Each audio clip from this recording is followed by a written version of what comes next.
Bueno, buenos días. En primer lugar, me gustaría agradecer a la Andy por la invitación para hablar en este evento y felicitarlos. Creo que la organización ha sido muy buena. En segundo lugar, les quiero agradecer a todos ustedes por haber sido tan pacientes durante toda la mañana y haber escuchado todo lo que han dicho los demás panelistas. Y les voy a proponer que cambiemos un poco la dinámica.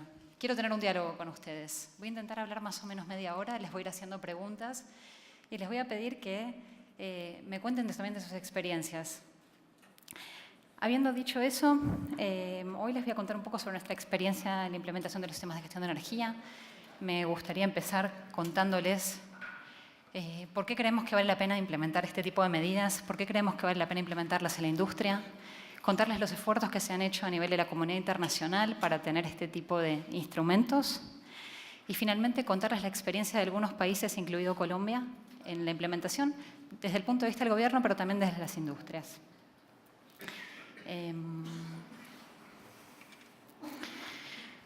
Todos coincidimos que la eficiencia energética trae muchos beneficios, que le ahorra dinero a las firmas, que incrementa la confiabilidad de las operaciones, que tiene un efecto positivo en la productividad y en la competitividad, que nos genera ganancias financieras y económicas y que reducimos las emisiones de gases de efecto invernadero. Y también que mejora la seguridad en el abastecimiento de combustibles. Pero entonces les pregunto, ¿por qué no está sucediendo? ¿Cuál es la experiencia de ustedes en la implementación de este tipo de medidas? ¿Quién se anima? ¿Quién me contesta? El profesor Amel me ayuda y me contesta la pregunta. ¿Por qué las industrias en Colombia no están implementando medidas de eficiencia energética? ¿Cuál es la dificultad?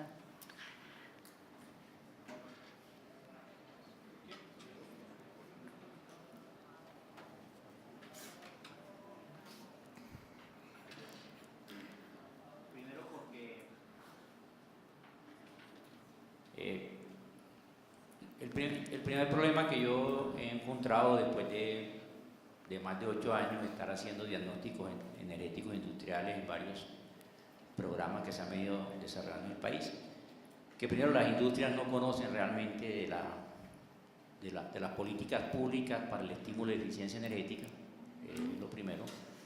Segundo, hay algunas barreras técnicas en las industrias desde el punto de vista del conocimiento de lo que son las tendencias tecnológicas más recientes que contribuyen a la eficiencia energética, y eso lleva a una situación de inercia en el sentido en que, si bien el tema de eficiencia energética se resuelve por buenas prácticas, a mi manera de ver, es mi concepción, el mayor impacto se hace por cambios tecnológicos, y en eso la industria nacional no estaba dormida, porque desde los procesos de industrialización en Colombia hay un gran resistencia a introducir nuevas tecnologías. En el caso de combustión y calentamiento, que es lo que conozco, conduce al país a una obsolescencia tecnológica muy grande y la inercia se sostiene.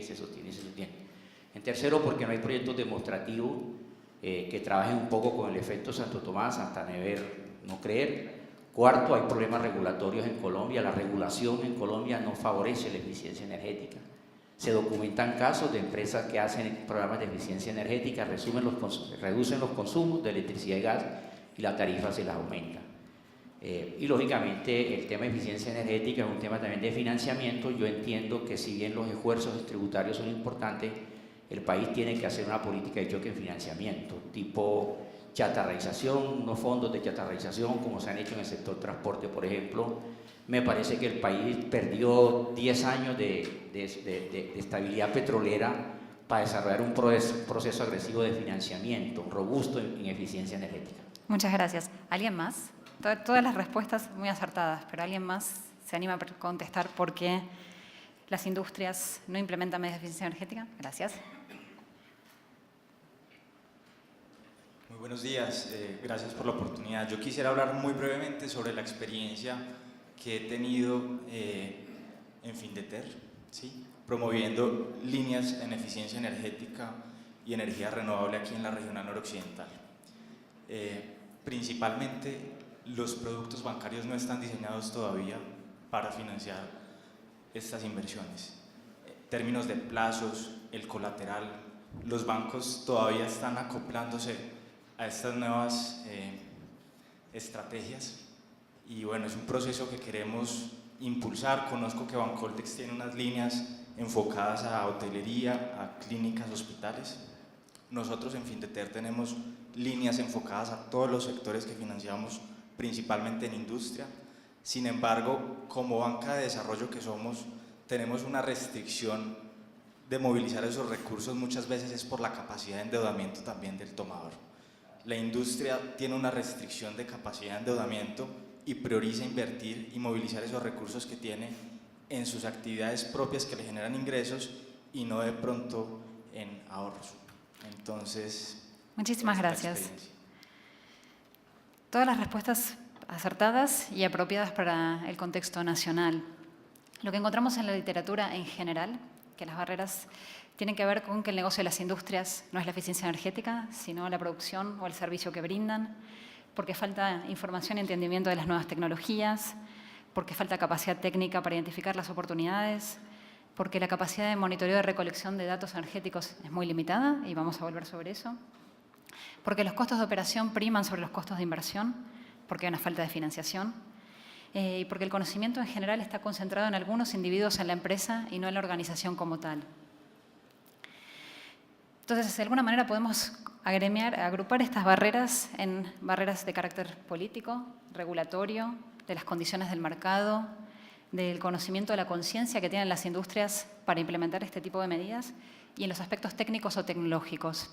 Y aprovecho para hacerles otra pregunta. Quiero que levanten la mano aquellos que representan alguna industria que hayan implementado medidas de eficiencia energética. La gran mayoría. Perfecto.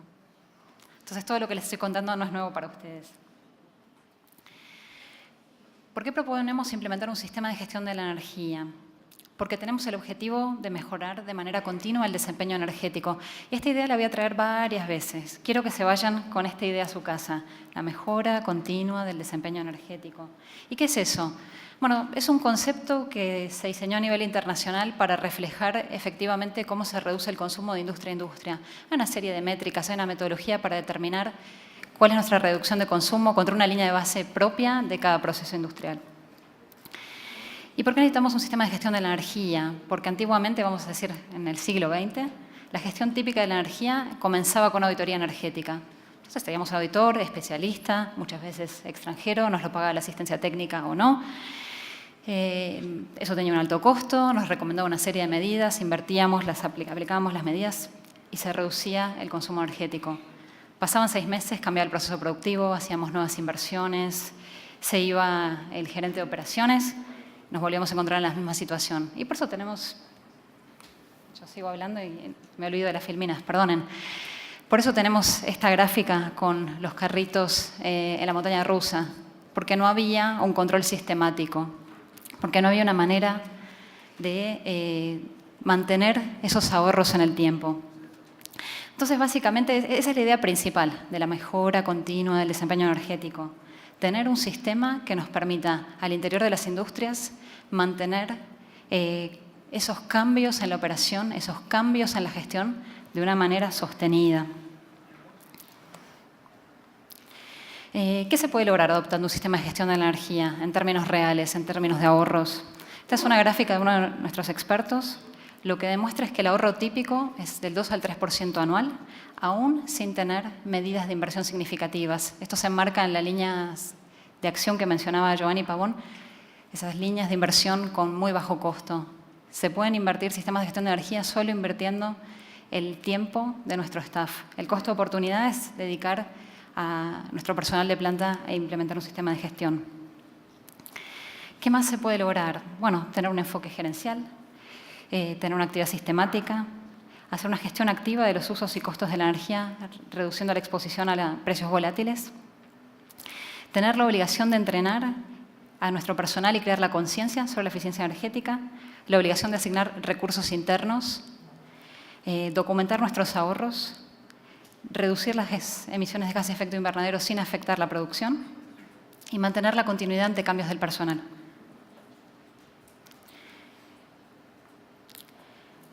Finalmente, lo que les comentaba, la experiencia internacional dice que el ahorro tradicional de las medidas de eficiencia energética habitualmente es del 1% del sector industrial, y esa es la estadística que tenemos de los países un poco más desarrollados. Y también está demostrado que las empresas nuevas que adoptan un sistema de gestión de la energía obtienen ahorros entre el 10 al 20%. En la ONUDI ya les voy a contar de todo el programa que nosotros tenemos. Hemos podido medir que el ahorro típico está entre el 5 y el 15% del consumo energético. Ahora bien, ¿por qué fue necesario crear un estándar internacional? Ustedes habrán escuchado hablar de la norma ISO 50001. Porque la mejor manera de promover las acciones en la industria es tomar acciones voluntarias que sean coherentes con las actividades de las industrias. Creemos que es importante regular, creemos que es importante incentivar, pero a la vez creemos que tener instrumentos de carácter voluntario les permite a ustedes apropiarse de estas medidas e incorporarlas a su cultura de gestión. ¿Cómo comenzó el tema de las normas de gestión de energía? Bueno, aproximadamente hace 15 años, algunos países con mayor consumo energético y mayores problemas de acceso a la demanda de recursos fósiles empezaron a elaborar normas nacionales para gestionar la energía. Y algunos países incluso empezaron a implementar leyes. Finalmente, la Unión Europea creó un estándar regional de gestión de energía y en una reunión de expertos que hubo en la ONUDI en Viena se decidió que tal vez era momento de homogeneizar toda esa experiencia internacional y tener un estándar internacional que todos los países pudiesen aplicar. Y así surge esta norma que se desarrolló en tiempo récord para la generación de normas de este tipo. Existe un comité técnico internacional donde todos esos países se reúnen, comparan sus notas, debaten sobre estos conceptos técnicos, debaten sobre la medición del desempeño energético y contribuyen con su experiencia. En Colombia esta responsabilidad la tiene el ICONTEC, hay un comité espejo nacional que es la que hace la interlocución con ese comité internacional. Me pregunto si entre los presentes tenemos algún miembro del comité espejo.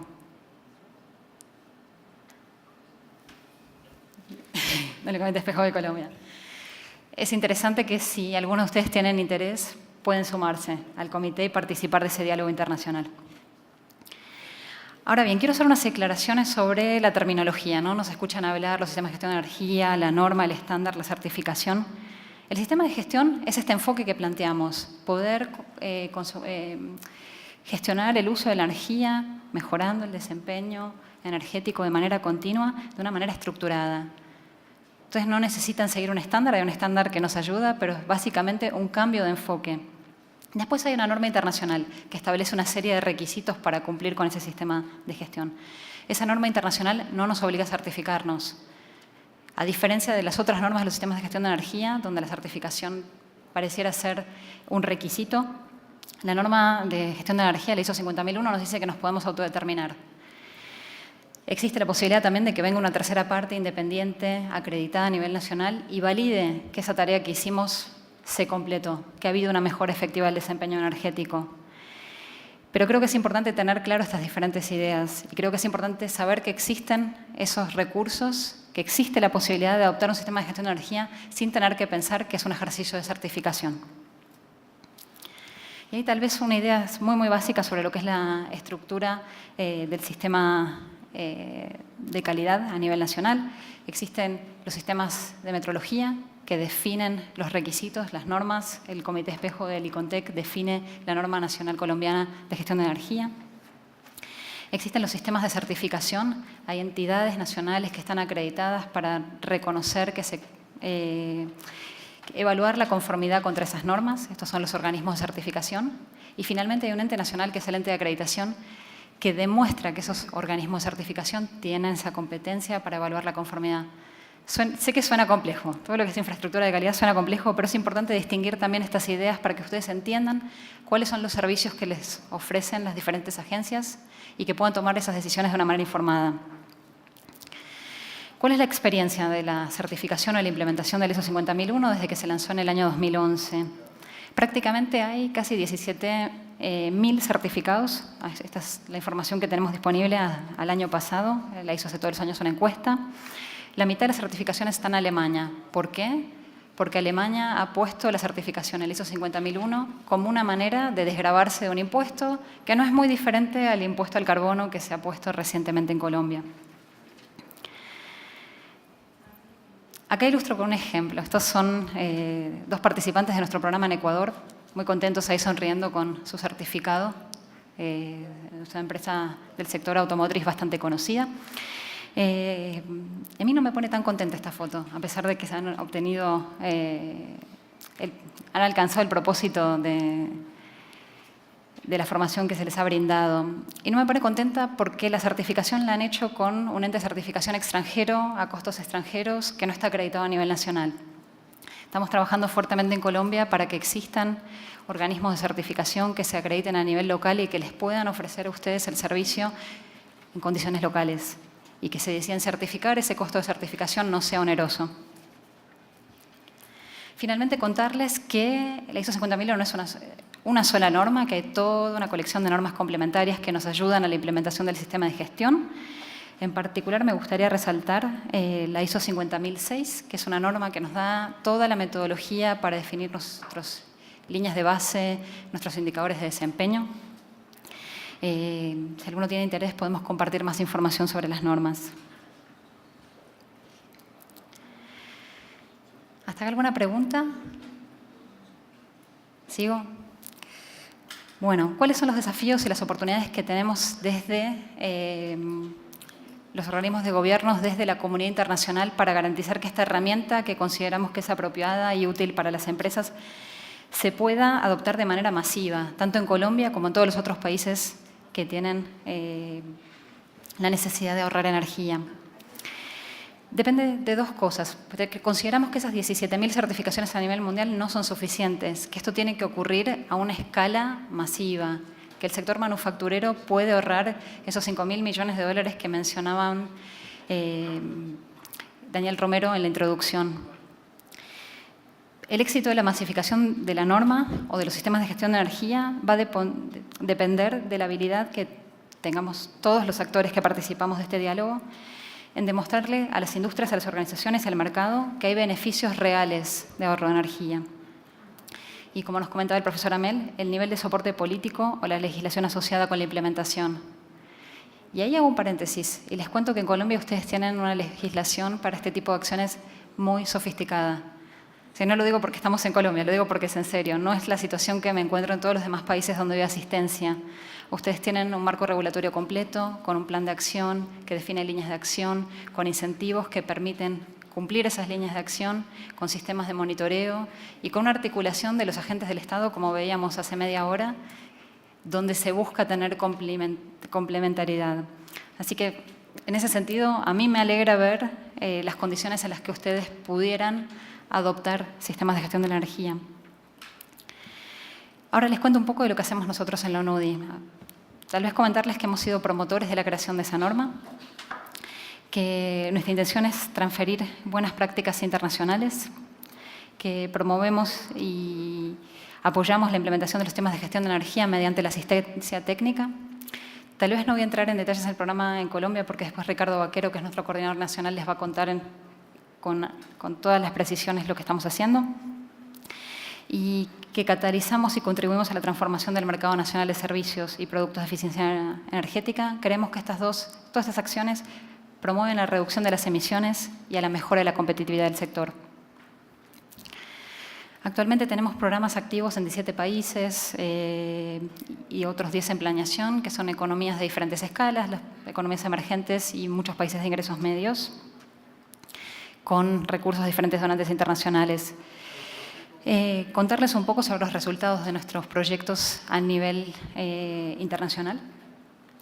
Hasta el año pasado habíamos medido que había habido 7.000 gigawatt-hora de ahorros de energía a través de la implementación de sistemas de gestión de energía, a través del entrenamiento, a través del apoyo de las instituciones para tomar estas medidas.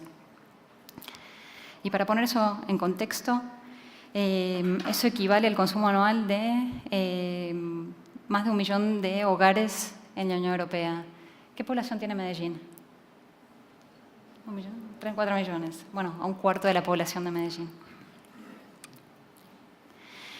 Contarles un poco qué hemos observado en los diferentes países, qué ha funcionado y qué no ha funcionado. Creo que es importante primero identificar y sensibilizar a un grupo de empresas que van a querer liderar este proceso a nivel de los países y demostrar a las demás empresas en las diferentes regiones y en los diferentes sectores de que esto vale la pena. Construir la suficiente capacidad técnica y que esos técnicos que capacitamos puedan demostrar que tienen las habilidades para tomar las acciones que se requieren. Para eso tenemos que brindar un entrenamiento estricto y riguroso, pero a la vez que sea flexible y adaptativo a las condiciones locales. Eso no es fácil. Suministrarles acompañamiento técnico a las empresas para mantener el curso de la implementación y monitorear el impacto. Convencer a la alta dirección de las empresas, eso es clave. Necesitamos que los gerentes entiendan que esto vale la pena. Recompensar el cambio de prácticas y la mejora del desempeño. Identificar los facilitadores del cambio. Contarles también que el compromiso de la alta dirección es clave para comenzar la implementación, pero no siempre es suficiente. Tenemos que tener el involucramiento de todas las personas dentro de una organización para generar ese cambio en la cultura de la gestión. Somos muy sensibles a los cambios culturales de país a país y de región a región. Las lecciones que vamos aprendiendo de un país a otro no necesariamente funcionan en el siguiente país, pero creemos que es importante que ustedes las conozcan. Insistimos que los sistemas de gestión de energía tienen mucho más que ver con el cambio en el comportamiento de las personas que con el recambio tecnológico. Y un poco contarles cuáles son los siguientes pasos que vamos a tomar en este diálogo que tenemos a nivel internacional con los diferentes actores. Por un lado, insistimos es que es muy importante entender este concepto del desempeño energético y qué se requiere para implementar un sistema de gestión, que es muy importante tener un sistema robusto de evaluación de la conformidad con la infraestructura de calidad nacional y que es muy importante tener un sistema político que ampare este tipo de medidas. Finalmente les voy a presentar algunos ejemplos de programas nacionales. Elegí 3 países. Voy a comparar un programa nacional que ha habido en Colombia con el caso de los vecinos de Ecuador y elegí también Malasia, nuestro portafolio, por algunas razones. La primera es porque tienen un PBI bastante similar. Sin embargo, es importante mencionar que Malasia tiene una proporción mucho más alta de contribución del sector manufacturero, ese PBI. Entonces, cuando vemos la intensidad energética, nos damos cuenta que es más intensivo simplemente por esa diferencia estructural. En Malasia lo que se buscó es implementar un programa nacional de acompañamiento al gobierno que permitiese generar esa capacidad en las industrias, buscando hacer un piloto de 250 industrias para tener una muestra representativa de las medidas. Se buscó que por lo menos 2/3 fueran pymes, porque creemos que es donde está el desarrollo del valor agregado de los países, está la creación de empleo y donde se puede generar más productividad. Y se buscó certificar la norma. Este proyecto se hizo con financiación del Fondo Mundial del Ambiente, tuvo casi 4 millones, o poco más de 4 millones de dólares en financiación y generó los siguientes resultados.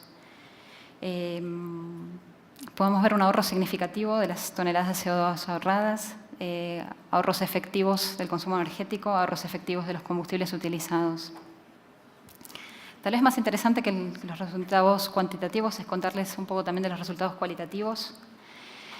¿Qué funcionó en Malasia? Que hubiese una interacción muy cercana y frecuente entre las unidades de gestión a nivel del gobierno, con los expertos y con las industrias a nivel nacional.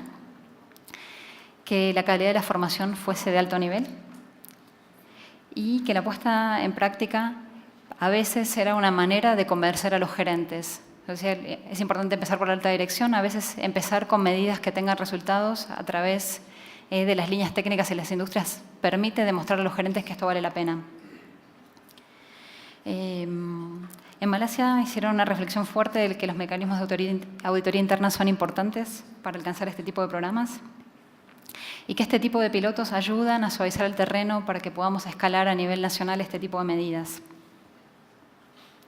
Les cuento un poco de Ecuador.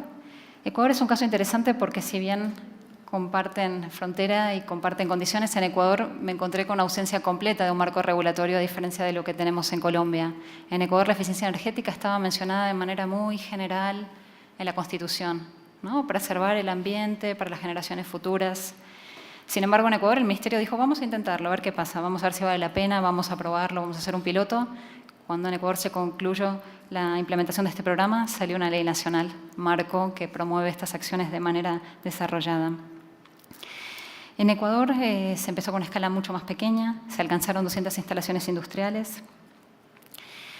Cabe destacar que varios de los expertos que contribuyeron al desarrollo de las capacidades en Ecuador venían de Colombia, y son esas mismas personas experimentadas las que ahora nos están ayudando en el programa nacional.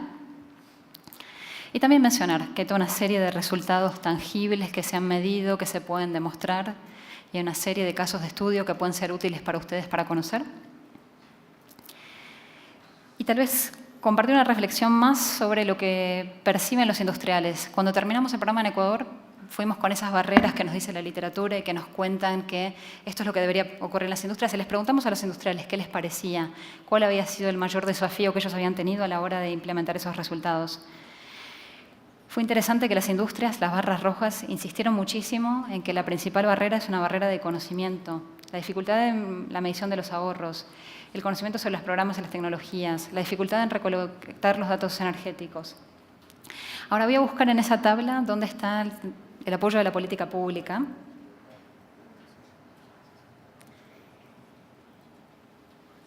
Y está en las líneas verdes, en la segunda línea verde, ausencia de incentivos gubernamentales. En Ecuador no les parecía importante. Finalmente, prácticamente al final de la tabla vemos que para ellos no era tan importante tener recursos financieros, sino tener el conocimiento para poder tomar las acciones adecuadas. Y finalmente les cuento un poco sobre un programa nacional, probablemente muchos de ustedes lo conocen, muchos de ustedes habrán participado, que fue un programa fue desarrollado conjuntamente por Colciencias y la UPME para promover la implementación de estos sistemas de gestión de energía.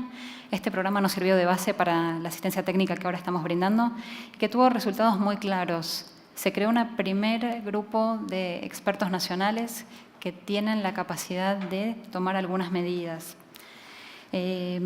Mediante esa formación se consiguió que solamente 2 empresas implementaran los sistemas de gestión de energía, pero por lo menos tuvimos un punto de partida. Y con esa base hicimos el desarrollo del Programa Nacional de Eficiencia Energética en Colombia, que ya les comentaremos después del almuerzo, pero básicamente comentarles que la intención es escalar esa iniciativa que comenzaron Colciencias y la UPME y construir sobre ese esfuerzo para llegar a un número más grande de actores. Estamos trabajando en que haya normas y reglamentos técnicos adecuados, en ampliar esos pilotos nacionales y generar una masa crítica que pueda dinamizar este sector y tal vez crear un mercado, transferir ese conocimiento técnico que es necesario para todos ustedes y fomentar la creación de ese mercado de servicios y consumidores de eficiencia energética activo. Y hasta ahí llego yo. Nos quedan aproximadamente 17 minutos y quisiera escuchar la experiencia de ustedes, quisiera algunas preguntas.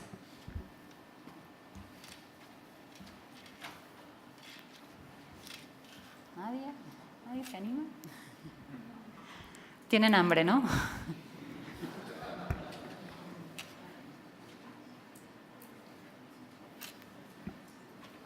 Si ustedes no preguntan, voy a empezar a preguntar yo, ¿eh?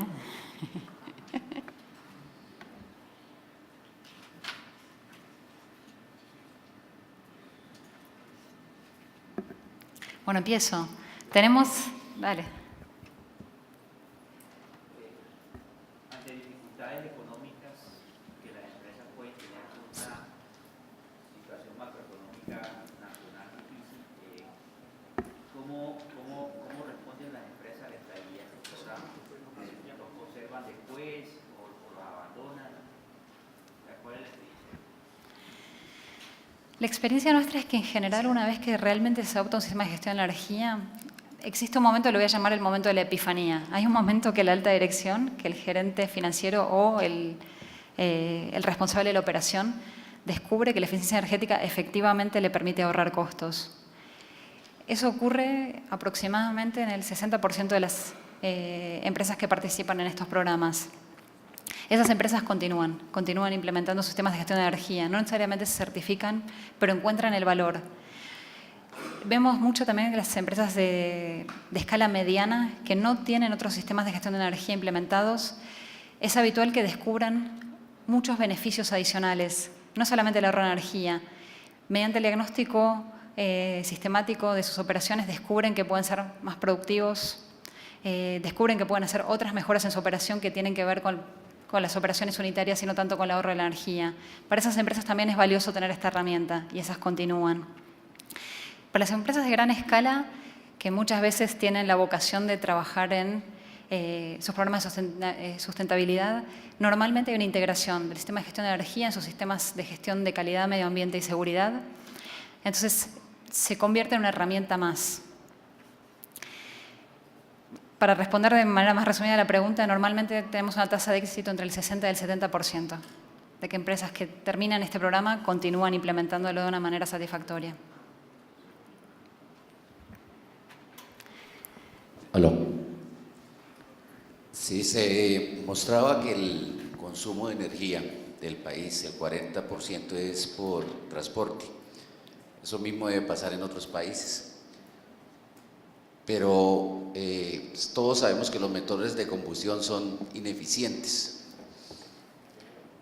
Recientemente pues, la industria ya ha empezado con los motores eléctricos, pero la industria petrolera siempre se ha opuesto a esa cuestión de los motores eléctricos.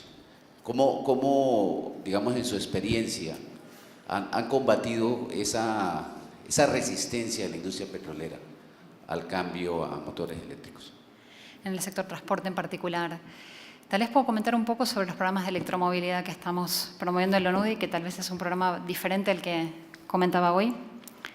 Hemos visto que ha habido una decisión, no del sector petrolero, sino de los gobiernos, sobre todo en las grandes ciudades donde hay problemas de contaminación ambiental, como entiendo es el caso de Medellín, en hacer una transformación efectiva. Empezamos a ver que los países empiezan a prohibir, sobre todo los países europeos e incluso China, la comercialización de motores de combustión a partir del 2030.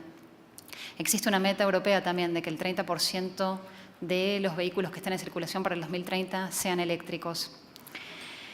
La resistencia de los diferentes sectores existe, pero el sector automotriz ha decidido acompañar a las iniciativas internacionales en alcanzar esa meta.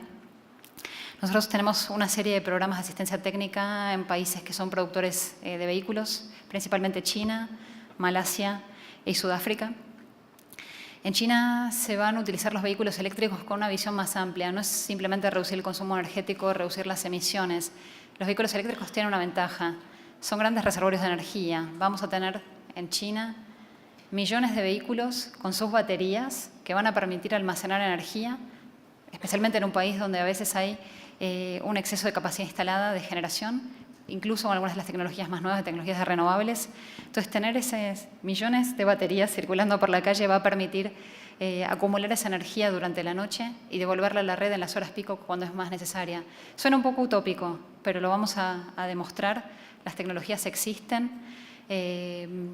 Y si China, que va a dominar el mercado de producción de muchos de estos, no solamente de los vehículos, sino de los puntos de carga, de los sistemas de carga rápidos, de los sistemas de carga móviles, puede implementar estas medidas de manera rápida, esta tecnología se va a difundir rápidamente por los demás países.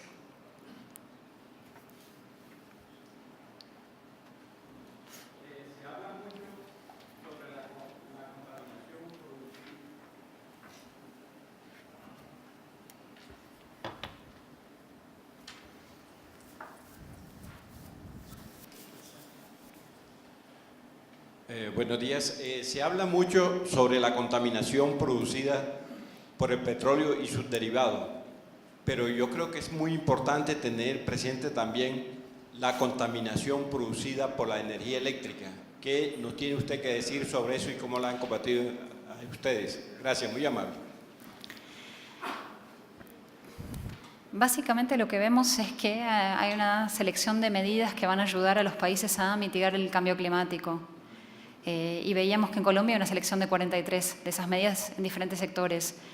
Básicamente lo que coinciden todos los actores es que esas tecnologías que están disponibles en el mercado, que son probadas y que es una combinación de acciones, nos va a permitir reducir tanto la emisión de gases contaminantes a la atmósfera como gases contaminantes a nivel local. Eso incluye la combinación del uso de energía renovable, la sustitución de combustibles por combustibles más limpios, la eficiencia energética. Prácticamente la eficiencia energética representa entre el 30 y el 40% de esas oportunidades y tal vez por eso insistimos tanto en eso. Lamento no tengo conmigo, hay una gráfica de la Agencia Internacional de la Energía que lo cuenta muy bien. Y algunas medidas más innovadoras, como la utilización de nuevas tecnologías, los vehículos eléctricos, la captura y secuestro de carbono. Entonces, lo que nosotros vemos, creemos y promovemos es que hay que utilizar todas las tecnologías disponibles, dependiendo de si son apropiadas o no para el mercado nacional. Escuchábamos al director de la UPME mencionar que en los escenarios energéticos de Colombia va a ser necesario mantener durante un tiempo más para garantizar la confiabilidad la combustión de carbón para generar energía eléctrica, pero son las condiciones locales. Por otro lado, también escuchamos que existe una colección de medidas para tratar de mitigar los impactos locales e internacionales.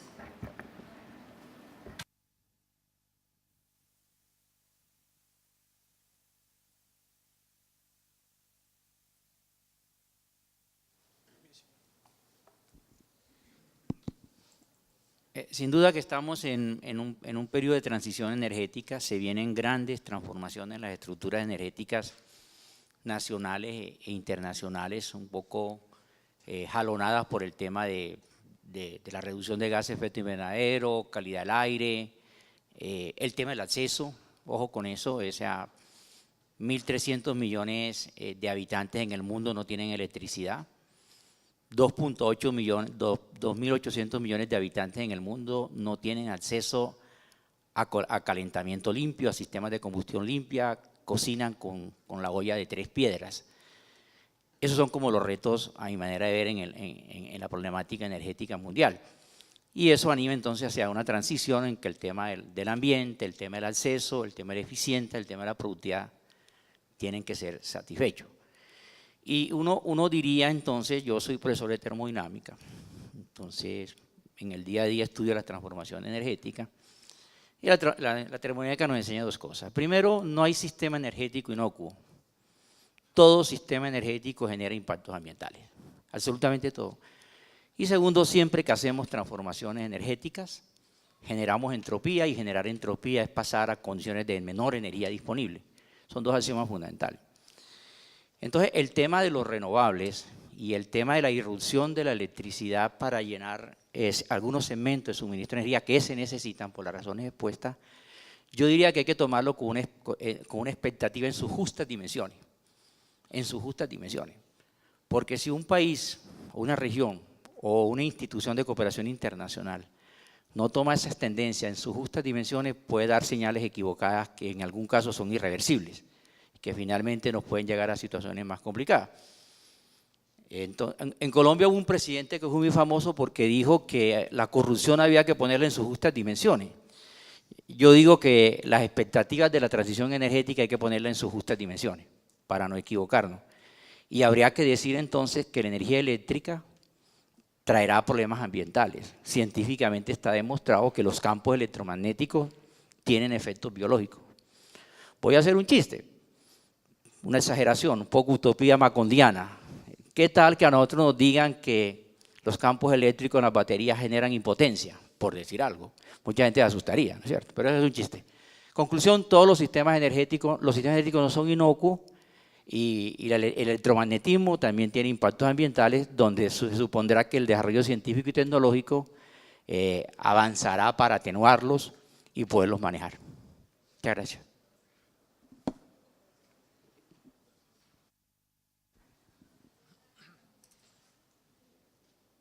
Perdón, comento muy brevemente sobre esa acotación, creo que es un comentario apropiado, pero usted lo dijo, sin efecto no hay impacto, y eso quiere decir que no podemos tener un desarrollo productivo, no podemos tener un desarrollo económico, no se puede crecer como país, no se pueden alcanzar los objetivos de desarrollo nacionales ni globales si no tenemos un sector energético que acompañe ese crecimiento económico. Y en ese sentido, insisto, yo creo que en Colombia hay una planificación y una concepción de todas las herramientas que están disponibles, no digo perfecta, pero bastante mejor que la que encuentro en otros países en condiciones similares. Doctora Bettina, buenas tardes ya. ¿Por qué no nos habla un poco de la economía del hidrógeno y el camino del hidrógeno para la humanidad, incluso dejando la electricidad y no sé, que usted nos cuente un poquito de eso?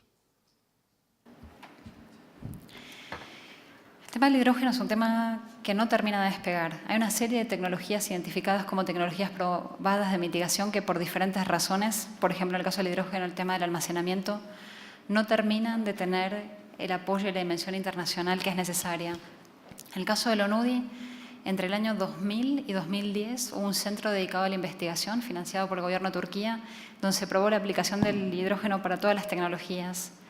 Cuando se terminó la implementación de ese programa, demostrando que la tecnología era viable, que se podía comercializar, los diferentes países que contribuían a ese proceso decidieron no avanzar con ese tipo de medidas. Y eso coincidió con el gran crecimiento de las tecnologías de la energía renovable. Las tecnologías de energía renovable han reducido, especialmente la solar fotovoltaica, su costo de generación a un nivel que es competitivo con la generación convencional. En ese sentido, lo que tengo que decir es que el hidrógeno es una buena tecnología, pero tal vez no ha tenido ni el apoyo ni el desarrollo suficiente y hemos encontrado que otras tecnologías se han adaptado de una manera mucho más rápida.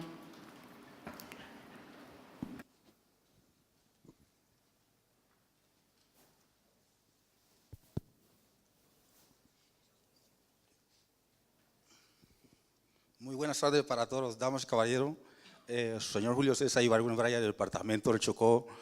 Yo vengo a esta pequeña inquietud también, porque con el gobierno venimos una lucha desde el 2010 que subió el presidente, el doctor Juan Manuel Santos. He batido con el ministro Mauricio Cárdenas, el doctor Amin Acosta. He pasado por muchos funcionarios del gobierno. Yo soy dueño de una reserva económica que produce minerales, recursos ferrosos, etcétera, minerales metálicos, gases, produce carbones, porque ya yo he hecho estudios, los mandé a Canadá con un amigo mío, salieron procesos los estudios, desde ahí le he dicho al gobierno, he batido con ellos, pongámonos de acuerdo para que trabajemos entre la comunidad y el Estado como ciudadanos de bien, pero el gobierno no apoya, es simple una mentira que el gobierno nos mete de frente. Porque cuando queremos que nos apoyen para montar los proyectos como ciudadanos de bienes y derechos, no apoyan el estado financiero, ¿ya? Y yo vengo luchando desde el departamento de Chocó desde el 2010, que subió el doctor Juan Manuel Santos. He estado en Bogotá, con ellos metido en el Ministerio de Minas, con la doctora Silvana, me he reunido en Cali, yo vivo en Cali hace 23 años, me he reunido aquí en Medellín con ellos también, en la mesa minera. Nunca cumplen, doctora. Yo tengo todos los estatutos de los recibidos, de los testamentos, de la resolución con ellos. Tengo del doctor Amin Acosta, del doctor Mauricio Cárdenas, del procurador que está actualmente, el doctor Fernando Carrillo. Tengo todo firmado, esos documentos. Y le he pedido, mi área produce productos para materia prima orgánica, energética. Tengo rocas que producen, hay carbón, hay rocas sobre el 80%, 90%, que me informaron de Canadá, Estados Unidos, unos amigos que les mandé estudios. Todo eso, en minerales ferrosos y metálicos.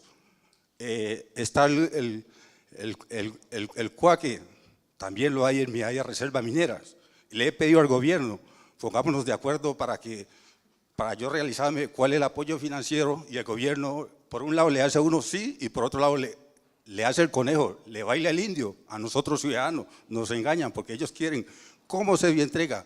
Tenga, recibe y le venden a los terceros intermediarios y no le cumplen al país, ni a Colombia, ni al pueblo. Es una mentira, doctora. Me gustaría llegar a un acuerdo con usted que debatamos para que miremos este engaño que el Estado nos está metiendo y le queda 8 meses o 9 meses, si no cumplió en 8 años, mucho menos en 9 meses que le queda. Es una mentira que el gobierno de Juan Manuel Santos nos está engañando. Gracias por el comentario. Y lamento que usted tenga algunas diferencias con la administración. Esto es habitual, esto no es algo raro en ninguno de los países. Y lamentablemente no creo que haya mucho que yo pueda hacer por resolver la percepción que usted tiene de esta situación. Lo que sí le voy a decir es, a mí me ha tocado trabajar del lado del Estado. Yo he trabajado en la empresa eléctrica de Irlanda, donde me tocaba hacer proyectos de inversión del tipo que usted describe.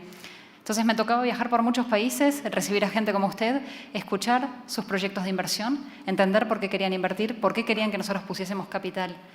La realidad de los hechos es, como escuchábamos al colega de Findeter, que si los proyectos son atractivos y viables financieramente, no hace falta la intervención del Estado. Está el sector financiero para financiar ese tipo de iniciativas. Entonces, tal vez si lo que necesita y quiere, podemos apoyarlo tal vez en el desarrollo de su idea de negocio. Tal vez no es el rol del Estado el que tiene que tomar este tipo de acciones. Y perdón, no quiero empezar ni un diálogo ni un debate sobre la efectividad o no efectividad del gobierno. Esa conversación no pertenece en esta sala. El diálogo en esta sala tiene que ver con cómo promovemos la eficiencia energética en la industria. Sí, doctora, pero con su respeto y muchas gracias a todos, le agradezco, pero por medio de su guía, su camino sería llegar al medio para dialogar con el gobierno, cómo nos apoyan, porque hay los recursos con donde podemos trabajar, como usted habla del sector minero energético, y como le digo, en mis reservas áreas que tengo se produce carbón, se produce el carbono, muchos minerales metálicos, ferrosos, etcétera, explotaciones de oro, platino, muchos ferrosos que estamos sacando. Entonces queremos con el gobierno llegar a un acuerdo, a un convenio para, como ciudadanos de bienes, de derechos y de pie descalzo, llegar a un acuerdo que nos pongamos de frente al gobierno y ustedes de parte como intermediarios internacionales podamos realizar esa parte. Muchas gracias a ustedes y a todos. Muy amable. Muchísimas gracias. Con eso creo que hemos tenido un debate interesante. He escuchado un poco de las experiencias, he escuchado un poco de las situaciones reales que les toca vivir a ustedes. Les agradezco y con eso dejamos la